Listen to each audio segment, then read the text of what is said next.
질적으로도 열세하고 양적으로 수적으로도 열세한 조선 수군을 지휘해서 50여의 해전을 한 번도 안 주고 다 이기신 게 아니라 양적으로는 10분의 1밖에 안 됐지만 우리의 주력 전투함 8호선, 거북선의 단일 함정당 질적 전투력은 일본 수군을 그냥 능가한 게 아니라 압도했습니다. 여러분. 제가 그걸 뭘 가지고 이미 그 데이터를 말씀드렸잖아요. 그 데이터가 뭐예요? 330대 빵이에요. 이게 어떻게 조금 더 우세한 거예요? 네, 우리 이순신 장군이 지휘했을 때 일본 수군은 우리 배 한 척도 못 건드려요. 접근하기 전에 다 끝나. 네, 그 당시 이 전쟁의 양상은 대량 사륙전이에요. 걸리면 싹 다 죽이는 그런 전투인데 1차 출동해서 우리 한 사람도 안 죽어. 자, 이제 이런 부분들 제가 강조하는 까닭은 우리가 가지고 있는 역사 인식을 좀 새롭게 재조명을 좀 해봐야 되겠다라는 그런 관점에서 말씀을 드리는 거죠. 이순신 장군님이 잘한 게 뭐냐? 질적 우세, 양적 열세의 조선 수군을 질적 우세, 양적 우세의 조선 수군으로 만든 거예요. 그러니까 양적으로도 우세한 상황, 질적으로는 이미 우리가 쟤네들보다 첨단 수준인데 거기다 플러스 수적으로도 우세한 상황을 만들어 놓고 해전을 벌이니까 어떻게 됐죠? 결과는 330대 빵이 되는 거죠. 이런 거는 일방적인 해전이에요. 일방적인 해전. 자, 그러면 누가 지휘해도 이런 결과가 나왔을까요?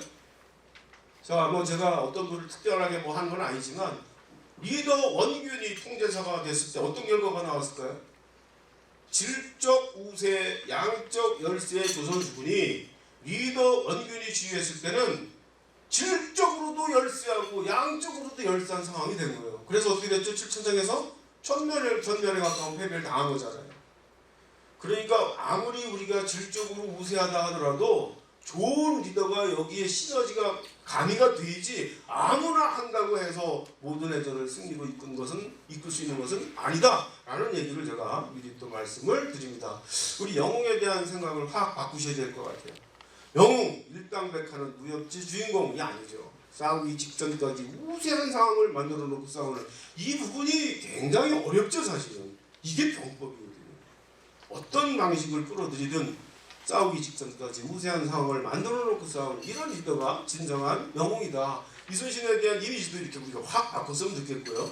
아까 말씀드렸듯이 우리는 지금까지 영웅 이순신 홀로 임진왜란 해전을 모두 승리로 이끌었다라는 영웅사관의 관점에서 이제 우리가 너무 접근을 했다면 그게 아니래.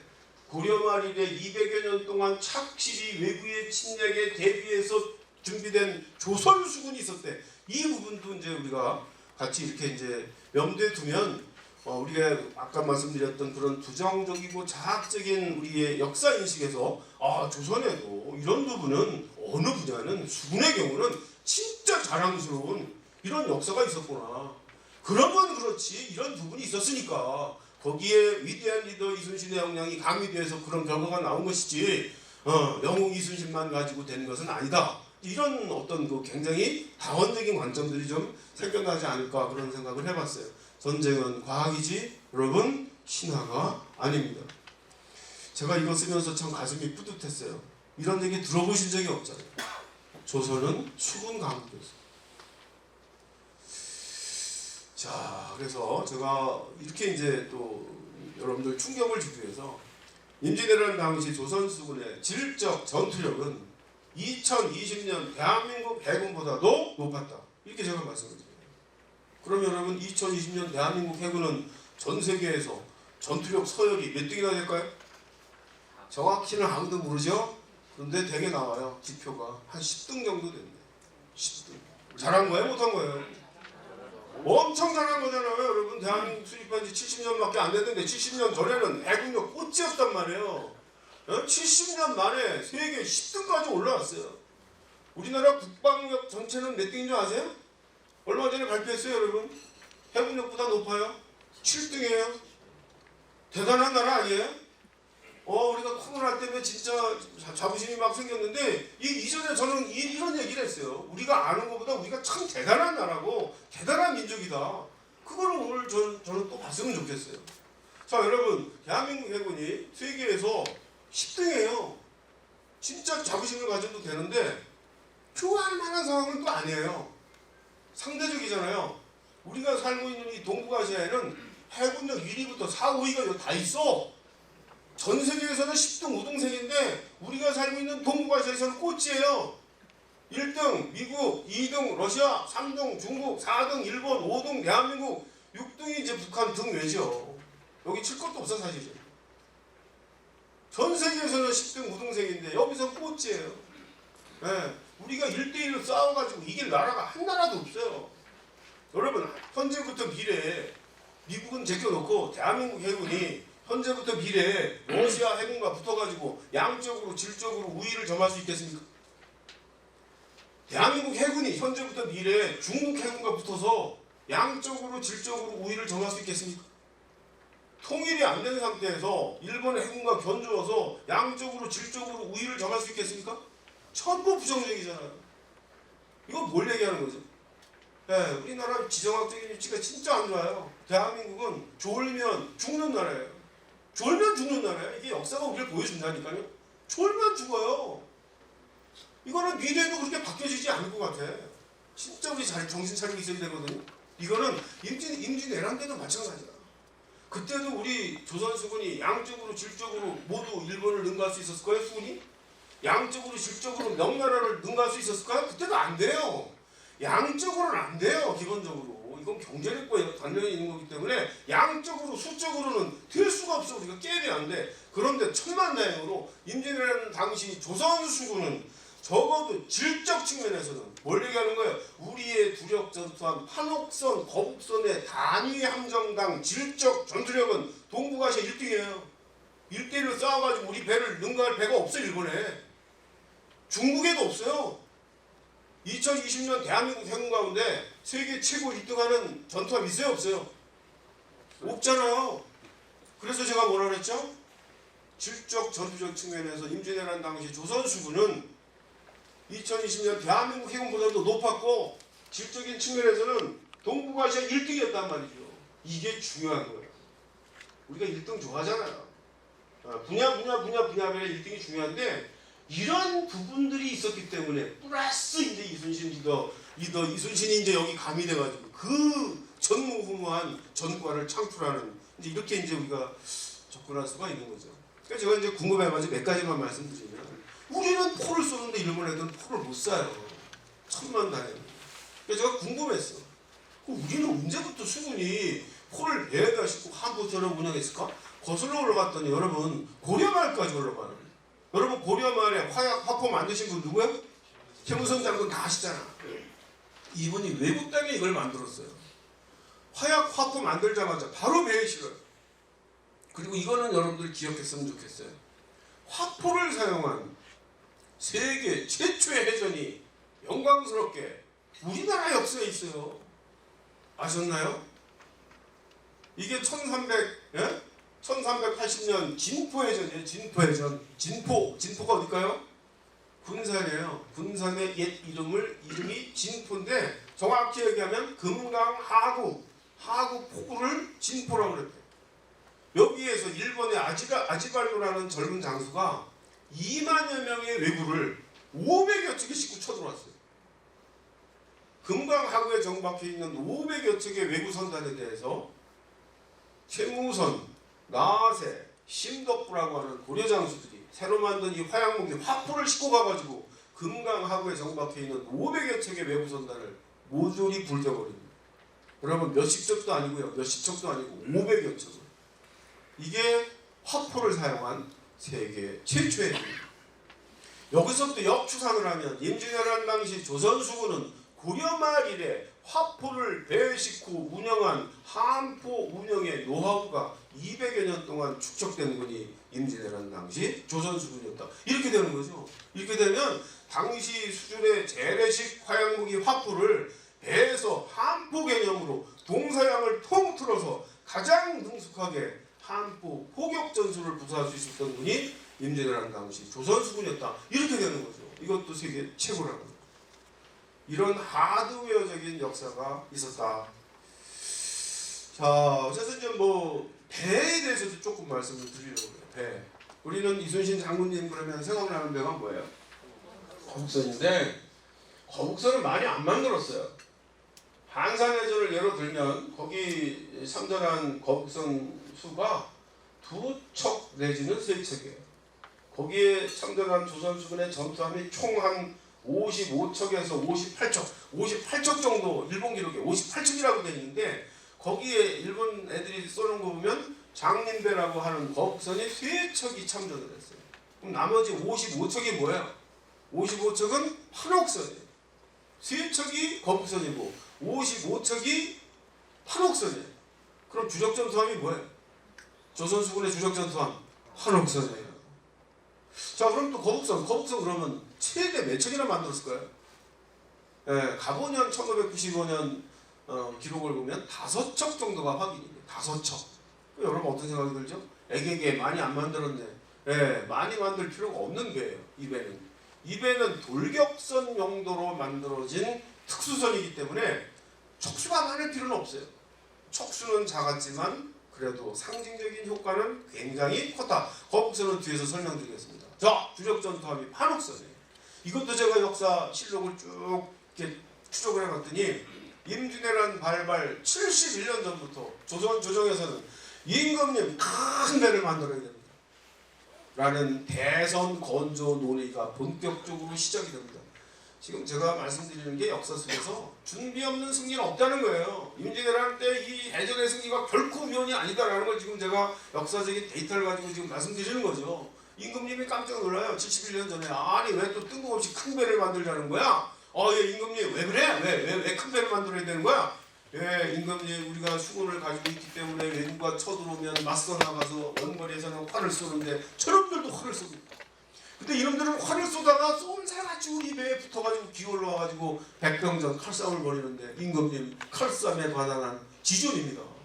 이거는 우리가 어떻게 훈련을 통해서 할 수 있는 극복될 수 있는 내용이 아닙니다. 이게 여러분 제가 아까 말씀드렸던 일본은 칼의 나라요, 조선은 활의 나라다라는 개념이에요.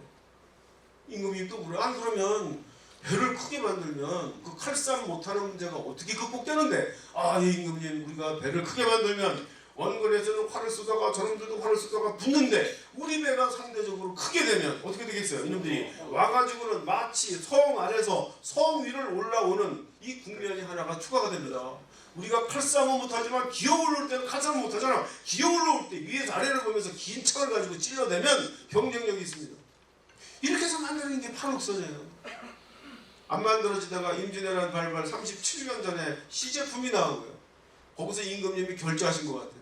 10여 년 동안 대대적으로 만들어져서 임진왜란 발발 26년 전쯤 되면 조선수군의 모든 기지에 우리의 주력 전투함 판옥선 배치가 완료됩니다. 이렇게 배치된 판옥선이 임진왜란을 당해서 그 위력을 유감없이 발휘합니다. 어떻게 발휘했어요? 임진년 첫 해에 일본의 함선 330척을 두드리 깼는데 우리는 단 한 척도, 이놈들은 우리 배 단 한 척도 못 건드렸단 말이에요. 자, 판옥선의 가장 큰 특징이 뭐라고요? 큰 배예요. 왜 이렇게 크게 만들었다고요? 제가 이렇게 질문을 드리면 여러분들은 칼싸움 못해서요 이렇게 대답을 하셔야 돼요. 왜 이렇게 크게 만들었다고요? 칼싸움 못해서요. 응용 문제 되겠습니다. 응용 문제. 거북선 뚜껑을 왜 덮었을까요? 네? 그렇죠. 훌륭하셔요. 뒤에서 제가 설명드릴게요. 그래서 여러분 일본은 칼의 나라요, 조선은 활의 나라다라는 게 얼마나 중요한 개념인지 이제 어느 정도 이해되시겠죠? 이게 다 연결되는 거예요. 저 같은 연구자들은 전국에 있는 이순신 동상을 보면 좀 씁쓸해요. 왜요? 전부 다 칼을 들고 앉았어요. 그거 한번 생각해보세요. 우리는 활의 나라예요. 그래서 2005년에 제가 막 이제 주장을 해가지고 강력하게 이렇게 밀어붙여가지고 해군사관학교 규정에 최초로 활을 든 이순신 동상이 쫙 만들어졌어요. 한 번 가보세요. 너무 멋있어요. 네. 제가 뭐 강화문 동상까지는 제가 말씀 안 드리겠는데 이렇게 이제 역사적으로 접근하면 화나지 않아요? 화난다고요 이게. 그래서 알아야 돼. 우리가 뭘 비판을 하고 뭘 바꾸고 뭘 하려고 해도 알아야 되죠. 그럼 제가 한 말씀 드린 것만 해도 지금 뭔가 머릿속에 막 생겨나실 거라고. 일본은 칼의 나라요, 조선은 칼의 나라인데 이게 뭐냐고 도대체. 자, 그런 말씀. 자, 이게 이제 우리의 주력 전투함 판옥선과 일본의 주력 전투함 세키분의 이제 가상도인데 엄청 크죠? 일본 애들은 배를 큰 배를 만들 줄 몰라서 저렇게 작은 배를 만들었을까요? 아니겠죠? 우리는 칼싸움 못해서 큰 배를 만들었다 그랬잖아요. 그럼 일본 애들은 왜 저렇게 작게 만들었을까? 조금 상대적으로. 저 칼싸움 잘해서 하는 거예요. 칼싸움 잘해서. 칼싸움을 잘하는데 붙어야 써먹을 거 아니야. 붙어야. 그럼 해전에서 붙으려면 어떻게 하면 빨리 붙을 수가 있어요? 속도가 빨라야 돼. 속도가 빠르려고 그러면 배가 커지게 작아야 돼. 작아야 돼요. 이게 얼마나 중요한 건지 몰라. 배를 큰 배를 만들 줄 몰라서 작게 만든 게 아니야. 그리고 우리는 뭐예요? 이놈들은 해전이 벌어지면 쏜살같이 와가 우리 배에 붙어가지고 올라가서 칼싸움하는데 이걸 막으려고 어떻게 했다고요? 판옥선을 만든 거야 우리가. 그러면 장기에서 바둑에서 장군 멍군 하는데 임진왜란 딱 벌어질 당시에 우리가 뭐예요? 멍군한 거예요. 요때 임진왜란이 벌어진 거예요. 이게 조선수군이 이제 경쟁력을 발휘할 수 있는 기본적인 조건이 된 거가.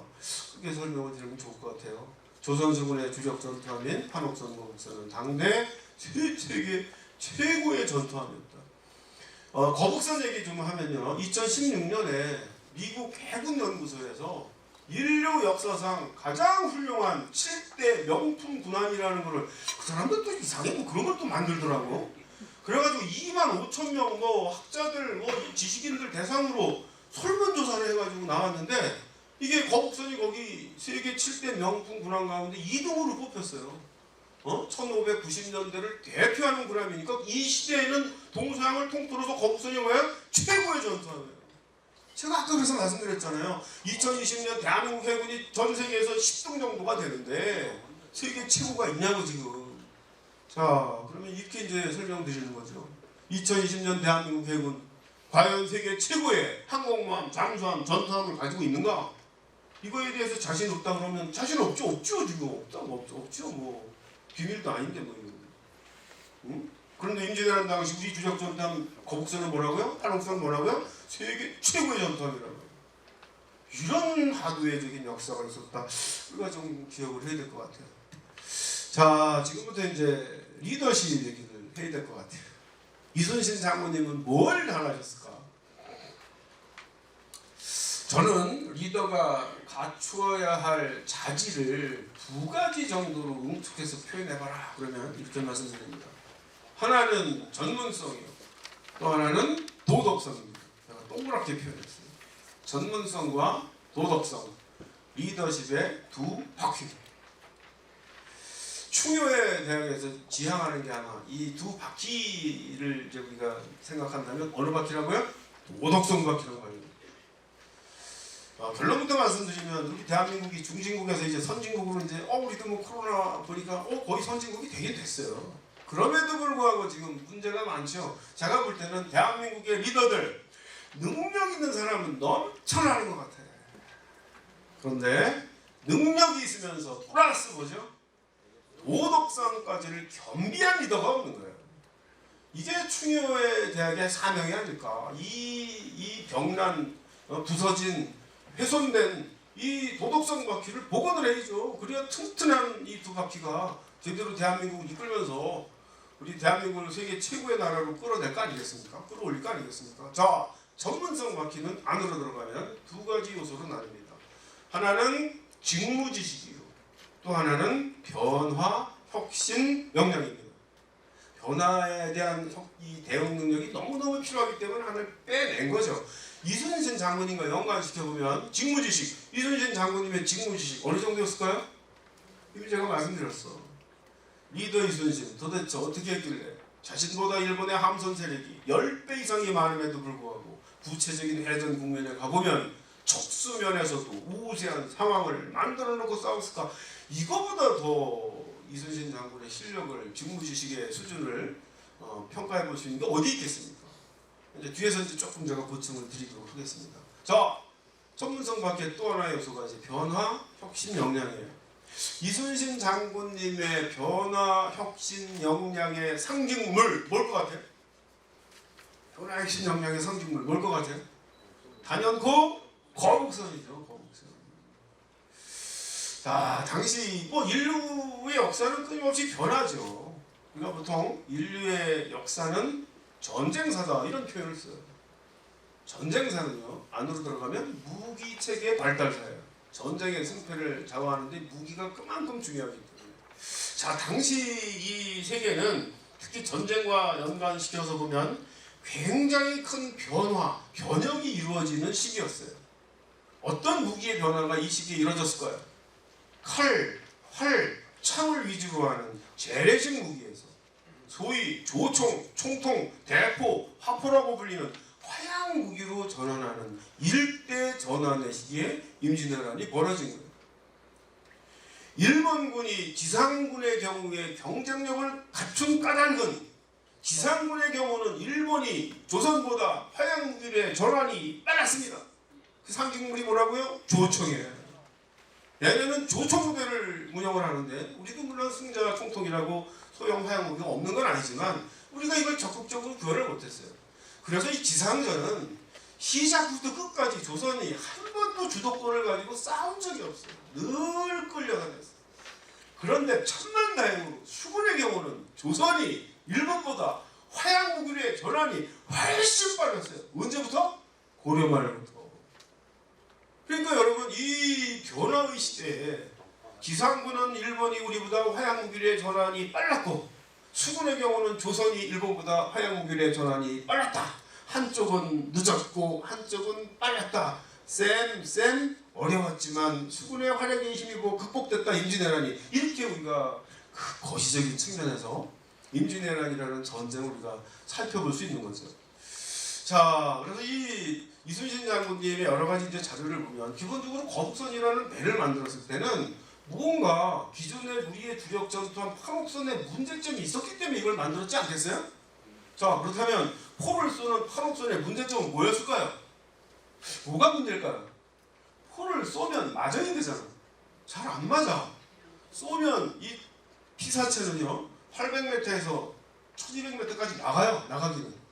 나가기만 하면 뭐해? 맞아야지. 당시 포는 터지는 게 아니야. 정통으로 빵 안 맞으면 아무 소용이 없어. 그 열심히 해가지고 쐈는데 안 맞으면 아무 소용이 없다고요. 그러니까 이게 이제 문제가 되는데 이순신 장군님의 고민이 뭘까요? 여러분이 이제 당시 수군 지휘관이라고 그러면 이 포가 맞으면 엄청난 효과가 있는데 안 맞아. 어떻게 하면 맞을까요? 와, 여기도 훌륭하신 분 계시네. 가까이 가서 쏘면 돼. 제가 볼 때는 당시 이 엉성한 조준칙 해가지고는요 최소한 50m로 들어가서 쏴야 돼. 그래야 맞아. 더 가까이 옆에 갖다 대고 쏘면 제일 좋죠. 제가 볼 때는 뭐 5m, 10m에서 쏘면 제일 좋죠. 자, 그런데 가까이 갈 경우에 어떤 문제가 생기냐면 어떤 문제가 생길까요? 칼이 날라와. 칼. 자, 당시 화약 무기의 치명적 결함이 뭐냐면 한 발을 쏘고 나서 재장전하고 쏘는데 타임 갭이 있는 거예요. 조총의 경우는 30초 이상 걸려요. 그러니까 여러분 우리 조선의 활을 든 병사와 일본의 조총을 든 병사가 황야에서 50m에서 1대1로 싸우면요 활이 이겨요. 활이 이길 확률이 훨씬 높아요. 왜? 우리 조선 병사가 첫 발만 어디 치명타를 안 입으면 일본 병사는 고슴도치가 돼. 그래 안 그래?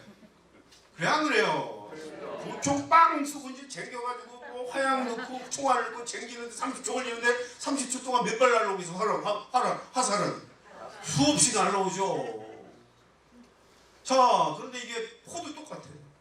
우리 천자총통, 기자총통은 한 발 쏘고 나서 재정전에서 쏘는데 3분에서 5분 걸려요. 그러면 50m에서 빠바바방 쐈는데 안 맞았어. 그거 어떻게 해야 돼 우리? 3분 이상을 재장전해야 돼. 일본 애들 가만히 있겠어요? 쏜 살같이 오지. 50m 노져 오는데 제가 볼 때 1분 정도 들어온답니다. 그래서 들어와가지고 칼산물에 우리 칼산 못하는 우리 병사들 다 죽잖아. 그러니까 가까이 가서 쏘면 이 명중률 문제가 해결되는데 너무 가까이 가면 잘못하면 일본의 백병전에 당한단 말이야. 이순신 장군의 고민이 뭘까요? 가까이 가서 포를 쏴서 명중률 문제 해결하고 이 배에 타고 있는 우리 병사들도 보호할 수 있는 그런 배가 없을까? 이 두 가지를 만족한 게 거북선이에요. 거북선의 해전이 벌어지면 가장 먼저 적의 대장선을 향해서 돌격합니다. 여태까지 이제 우리 뭐 기성세대들은 가까이 가가지고 먼저 빡치기 한다 그러죠? 엉터리입니다. 이게. 빡치기 하는 배가 아니에요. 가까이 근접하는 것은 가까이에서 포를 쏘기 위해서 근접한 거예요. 빡치기를 하면 안 돼요. 왜 안 될까요? 전쟁은 과학이라고요. 빡치기 하면 왜 안 돼요? 빡치기 하면 우리 배가 충돌하면 우리 배가 견고해요. 일본 배가 더 부서질 수는 있어요. 근데 영화에서 보는 것처럼 빵! 깨지질 않아요. 여러분 파워는 질량 곱하기 속도예요. 속도가 어느 정도 나야 되는데 당시 배가 뭘로 가요? 노저가 어느 정도 될까요? 시속 한 4.5km 정도 돼.